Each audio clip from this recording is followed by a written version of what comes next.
দেশের ৯ জেলায় ঝড় বৃষ্টির আশঙ্কা। ঘণ্টায় ৬০ কিলোমিটার বেগে দমকা হাওয়া বয়ে যেতে পারে। মঙ্গলবার ভোর থেকে দুপুর পর্যন্ত রংপুর, ময়মনসিংহ, খুলনা, বরিশাল, পটুয়াখালী, নোয়াখালী, চট্টগ্রাম, কক্সবাজার ও সিলেট অঞ্চলে ঝড় বৃষ্টির পূর্বাভাস দিয়েছে বাংলাদেশ আবহাওয়া অধিদপ্তর। পূর্বাভাস অনুযায়ী এসব অঞ্চলের ওপর দিয়ে দক্ষিণ বা দক্ষিণ পূর্ব দিক থেকে ঘণ্টায় ৪৫ থেকে ৬০ কিলোমিটার বেগে দমকা হাওয়া বা ঝোড়ো হাওয়া বয়ে যেতে পারে। একই সঙ্গে হতে পারে বৃষ্টি অথবা বজ্রবৃষ্টি। ঝড় বৃষ্টির সম্ভাবনার কারণে এসব এলাকার নদী বন্দরগুলোকে ১ নম্বর সতর্ক সংকেত দেখাতে বলা হয়েছে। বিশেষ করে নদীপথে চলাচলকারী নৌযানগুলোকে সতর্কতার সঙ্গে চলাচলের পরামর্শ দেওয়া হয়েছে।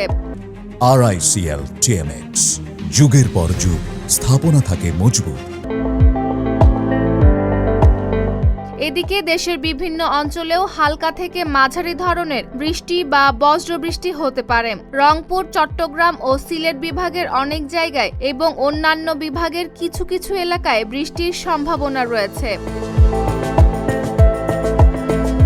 আবহাওয়া অধিদপ্তর জানিয়েছে, দেশের কোথাও কোথাও মাঝারি থেকে ভারী বর্ষণ হতে পারে। তবে দিনের তাপমাত্রা প্রায় অপরিবর্তিত থাকলেও রাতের তাপমাত্রা সামান্য কমতে পারে। Desk report, Dhaka post.